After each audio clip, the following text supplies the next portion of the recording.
तो चलिए देखते हैं मार्केट क्या कह रहा है। स्वागत है आपका चार्ट विद पवन पर, फाइनेंशियल मार्केट्स का फ्यूचर।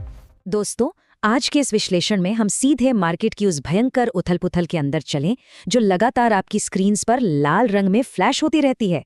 फाइनेंशियल मार्केट्स का ये तूफान किसी को भी डरा सकता है ना? तो चलिए इसके पीछे के रहस्य को डीकोड करते हैं। अब देखिए, 90% नए ट्रेडर्स की सबसे बड़ी फ्रस्ट्रेशन क्या होती है? उन्होंने मार्केट की दिशा बिल्कुल सही प्रेडिक्ट की, ब्रेकिंग न्यूज़ चल रही है, सिल्वर प्राइसेस एक्सप्लोड हो रहे हैं, लेकिन फिर भी उनका ऑप्शन प्रीमियम रहस्यमयी तरीके से पूरी तरह पिघल जाता है। ऐसा आखिर क्यों होता है? Segment 1, the hidden market forces.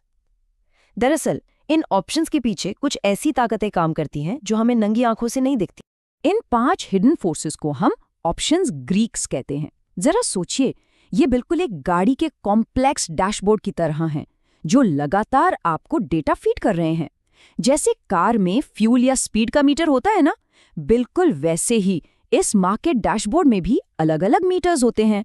Price movement, speed, time DK, volatility और इंटरेस्ट रेट। आगे बढ़ते हैं सेगमेंट 2 की तरफ, डेल्टा और गामा, यानी डायरेक्शन और स्पीड। तो सबसे पहले आता है डेल्टा। इसे आप सीधे तौर पर अपनी गाड़ी का स्पीडोमीटर समझ लीजिए। अगर मान लीजिए कोई इंडेक्स 100 पॉइंट्स ऊपर जाता है और आपका डेल्टा 0.50 है, तो आपका प्रीमियम लगभग 50 पॉइंट्स बढ़ेगा। सिंपल।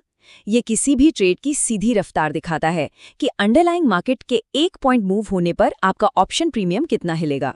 यहाँ एक सबसे अहम बात नोट करने वाली है।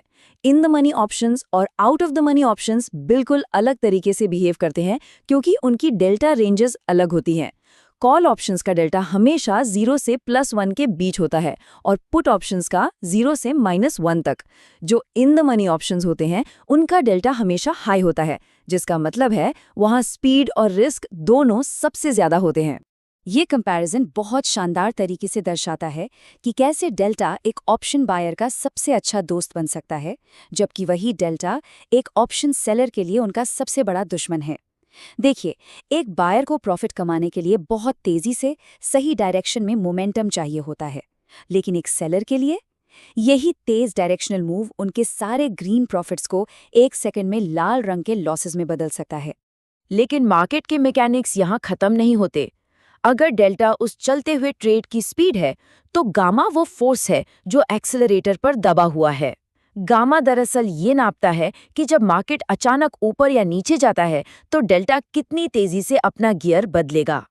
जब ये डेल्टा और गामा आपस में मिलते हैं ना, तो एक बहुत ही जबरदस्त और खतरनाक मोमेंटम पैदा होता है, खास करके एक्सपायरी के दिन। एक्सपायरी के आखिरी घंटों में गामा इन ऑप्शंस को इतनी तेजी से मूव करवाता है, जिसे ट्रेडर्स गैमा एक्सप्लोजन कहते हैं।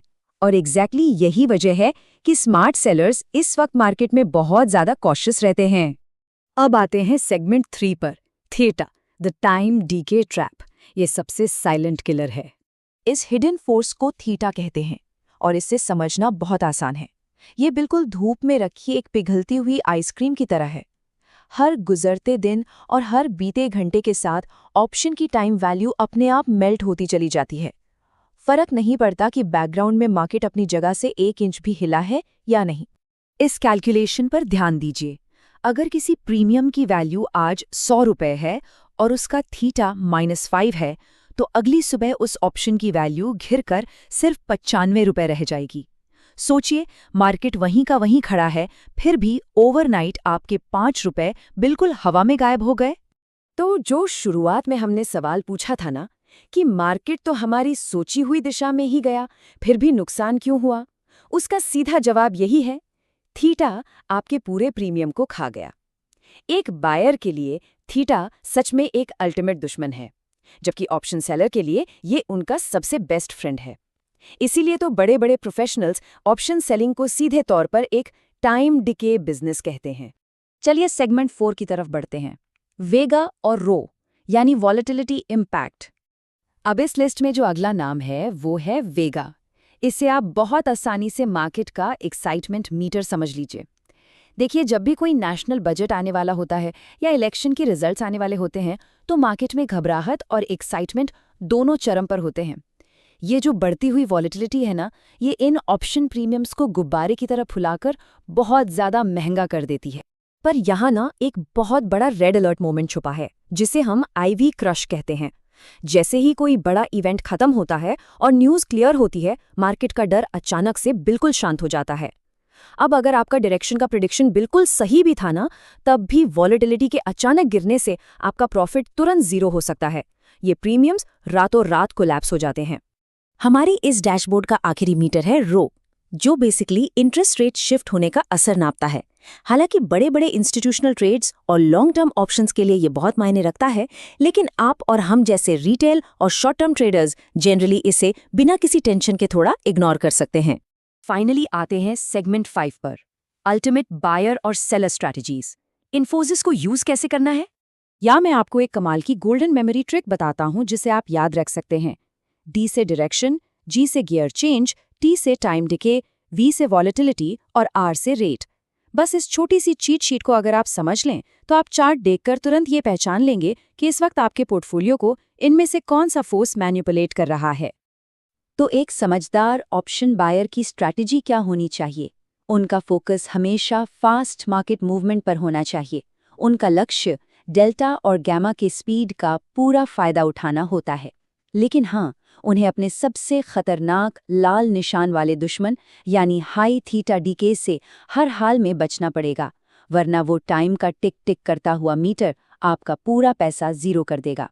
इसके बिल्कुल विपरीत एक ऑप्शन सेलर की पूरी बिजनेस स्ट्रैटेजी ही वक्त के शांति से गुजरने पर टिकी होती है। उनका मेन फोकस होता है थीटा इनकम जमा करना और उस वॉलेटिलिटी वाले वेगा क्रश से मोटा प्रॉफिट कमाना। पर उन्हें सबसे ज्यादा डर किससे लगता है? उस अचानक आने वाले एक्सप्लोसिव गामा मोमेंटम से, जो एक झटके में उनका सब कुछ मिटा सकता है। इसीलिए याद रखिए, एक्सपायरी का दिन किसी इंटेंस बैटलफील्ड से कम नहीं होता और यहीं सबसे ज्यादा नुकसान भी होते हैं। इस दिन थीटा और गैमा दोनों ही अपने सबसे खतरनाक रूप में होते हैं। ऐसे वक्त में स्ट्रिक्ट रूल्स और अनुशासन ही आपका एकमात्र बचाव है। बिना लॉजिक के ब्लाइंड ट्रेडिंग करना मार्केट में किसी फाइनेंशियल सुसाइड से कम नहीं है। इन 5 हिडन फोर्सेस के बारे में सोचना और चार्ट पर इन्हें आपस में टकराते हुए देखना ही फाइनेंशियल मार्केट्स को मास्टर करने की पहली और सबसे ज़रूरी सीढ़ी है। तो इस पूरे डैशबोर्ड को समझने के बाद ये बड़ा सवाल उठता है कि एक बिना तैयारी वाले पोर्टफोलियो के लिए इन सब में से कौन सा फोर्स सबसे बड़ा और शांत खतरा बन सकता है? ये एक ऐसी सीख है जिस पर आपको ज़रूर विचार करना चाहिए।